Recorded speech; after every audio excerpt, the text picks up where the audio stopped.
A foundational insight from the Alter of Kelm, the great Reb Simcha Zisel Ziv Broide, about your potent power of prayer. In the 6th Aliyah of Parshas Masei, Klal Yisrael receives the commandment to set up safe zones for an accidental murder, or a miklat. And I quote, V'hikrisem lochem arim ori miklat tiyena lochem v'nos shama retzeach makanefesh b'shgaga. Somebody who kills by accident, without intent, he can flee to the safe zone to escape the wrath of the avenger of blood. There's truly an epic Mishna in the 2nd parak of Masei Makkos describing kind of the give and take, the daily details of what would go on inside of these protective cities. Now, one of the important details that the Mishna over there on Yud Aleph Amud Aleph and the Gemara there talk about is, when does this man get to flee from this city? When does he get to walk? When does he get to leave Alcatraz to go back to regular life? Says the Mishnah, he leaves when the Kohen Gadol dies. When the high priest passes away, he gets to leave the city.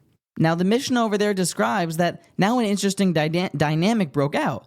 These murderers inside of the Orei Mikla would daven for the Kohen Gadol to die so that they could go free. So the Mishnah tells us, Lefikach imosein shel kohanim, therefore the mothers of the Kohen Gadol would bring food, michya, v'koisos, and water, kadesh lo yispalo al b'neim shiamusu. They would bring treats, they would bring gifts to these murderers of the town so that they shouldn't daven for their son, the Kohen Gadol, to die.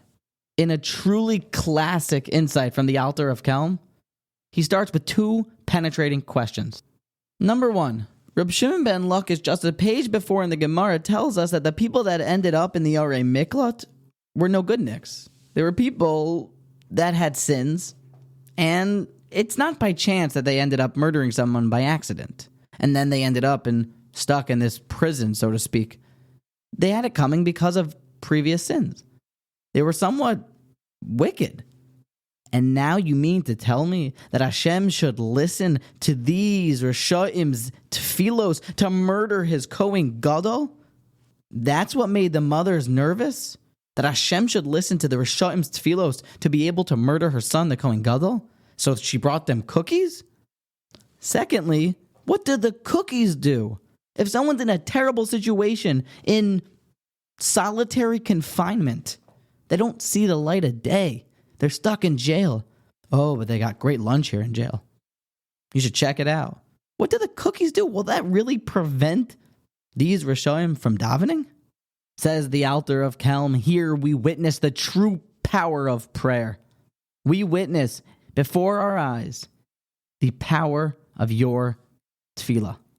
Yes, Hashem listens to any tefillah, no matter who you are or what you're praying for. If it's a korav Hashem l'chol korav, if it's a true, passionate, authentic tefillah, we mustn't underestimate the koyach of tefillah. Korav Hashem l'chol korav. God is near to anyone who calls out to him. There is, however, one condition. Lechol asher yikr'uhu ve'emes. You must call out with truth. You must plead. You must beg with truth. That it's the real thing that you want with emes. And Hashem is close and listens, even to a Rasha, to kill his Kohen Gadol, we see. Lehispalel means from the root pilel, to prostrate, to bend, tefillah. Lehispalel needs to be done begging, pleading, bent over, prostrating. So now the cookies. Is the cookies going to keep this person from davening? No. Here's the kicker. But you know what it does? It takes the edge off. It's pretty terrible here, but I'm still going to daven. But the cookies, but they're good cookies. So maybe it takes the edge off of the pain, and the tefillah isn't done in the same backs against the wall type of format, and then it's truly powerless. Those that dwelled in the Orei Miklat, when they received the gifts from the Kohen Gadol's mother, they became partially assuaged, a bit mollified. It wasn't so bad. Yes, they would daven, says the Alter of Kelm.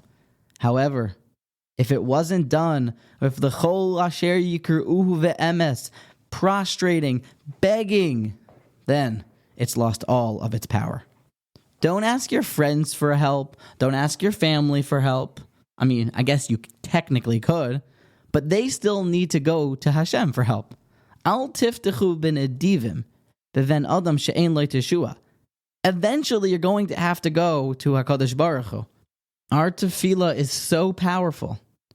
We must harness all of its potential, and we can see tremendous yeshuos.